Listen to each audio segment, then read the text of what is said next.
Happy Sunday.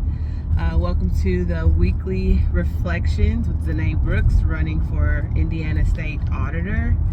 I am fresh off of canvassing a neighborhood here in Indianapolis, in Lawrence. So I went to a couple houses with my husband and one of our other volunteers, Tiffany, who's coordinating our groundwork. So that was good.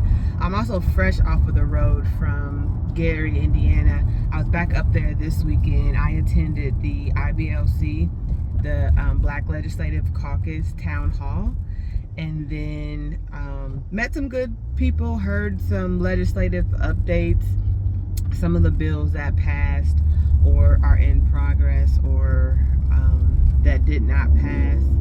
So if you are not familiar with what's happening with legislation, you can go to IBLC's website and they have a full legislative update. There is another town hall happening. It was supposed to be this week, but they pushed it back to August to get through this special legislative session so that they can provide updates. So follow the IBLC so you can get an update on bills that are coming through. After that, went to lunch with a good friend at a local Black-owned restaurant, and then Senator Eddie Melton hosted a young professionals networking event with the goal for young entrepreneurs, business owners, young professionals to get to know each other, but also to encourage them to get involved civically and in their communities. So there were a couple speakers as well. Miriam Ali, who is Muhammad Ali's oldest daughter, Glenn Robinson III, and then a couple other local business owners, and then myself. I was able to get on the mic for a couple of minutes and really just talk about my journey and how I've managed to kind of commit my life to community service. Sorry, it's a little bug in here.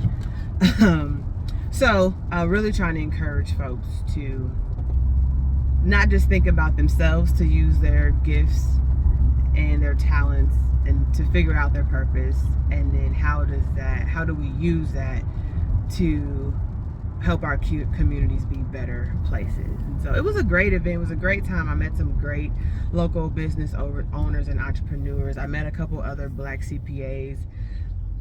So it was a great event. And then we came back. Some folks on my volunteer team, which is really my advisor Ariel from South Bend, met us there. And then my sister, who's my campaign manager scheduler, she was there, and my friend Tiffany, who helped us drive and get around. So great time getting around back to Northwest Indiana. I also talked to Congressman Mervan, who's running up in Northwest. So we'll be doing some things together to really help get out the vote.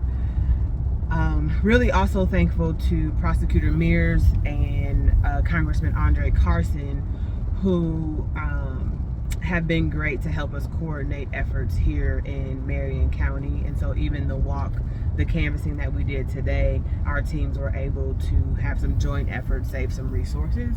So I'm really grateful that we're having some collaboration across the state. The only thing I want to tell you guys this week is really legislative session starts tomorrow. And there is a town hall or a kind of a rally downtown, I think at 11:30 at the State House in Indianapolis, for women's reproductive rights. Ban off our bodies is I think what it's being called. So the legislature will be back in session to talk about that. Vice President Kamala Harris is going to be in town to give her thoughts and talk to the legislator about that. The other part about this session is, I think I mentioned last time, a couple of the legislators have expressed concerns and really asked for the budget to be revisited and reopened. And so there will be a lot of discussion about how to manage the $6.1 billion surplus. If you go to my social media page, or mainly I think it's on Facebook and Twitter, I posted or reshared the video of the annual closeout report that the current state auditor and the state budget directors do. And they talked about the surplus.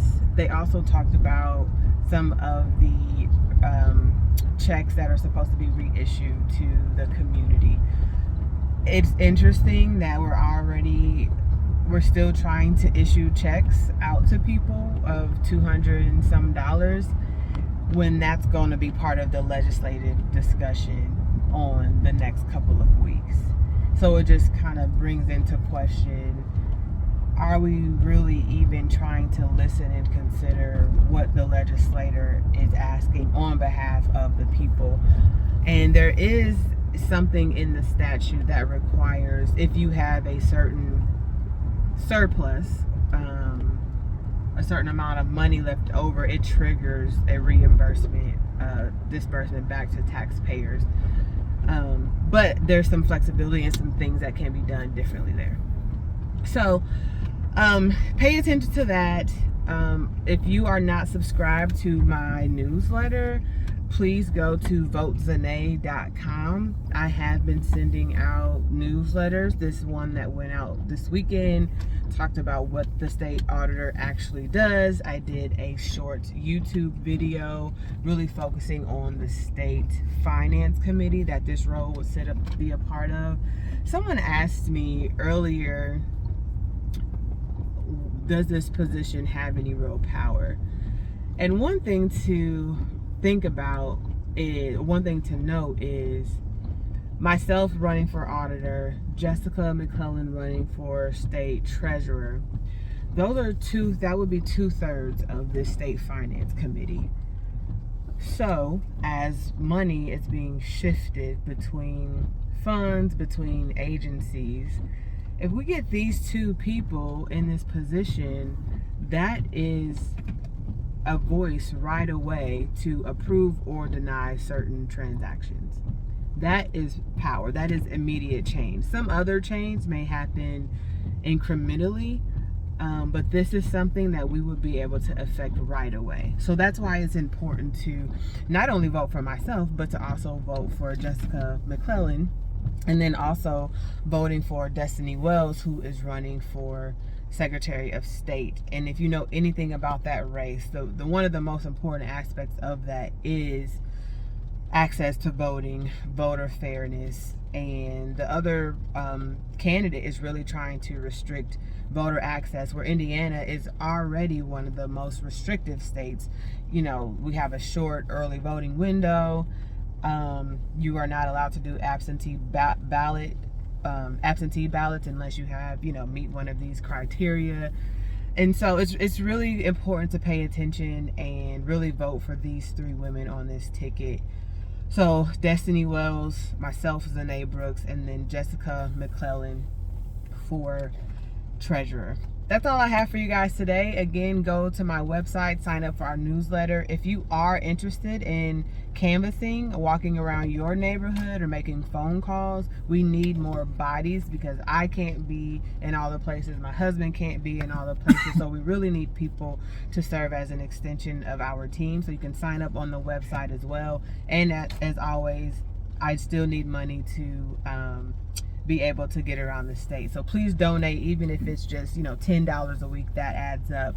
And if you would like to host a fundraiser for us, that would be awesome as well. So I just pulled up at my parents'. I'm gonna go hang out with my nieces and nephews. My mom has cooked some good food, and I will chat with you guys again next week. Follow my social media for more specifics about what we did this weekend. Bye.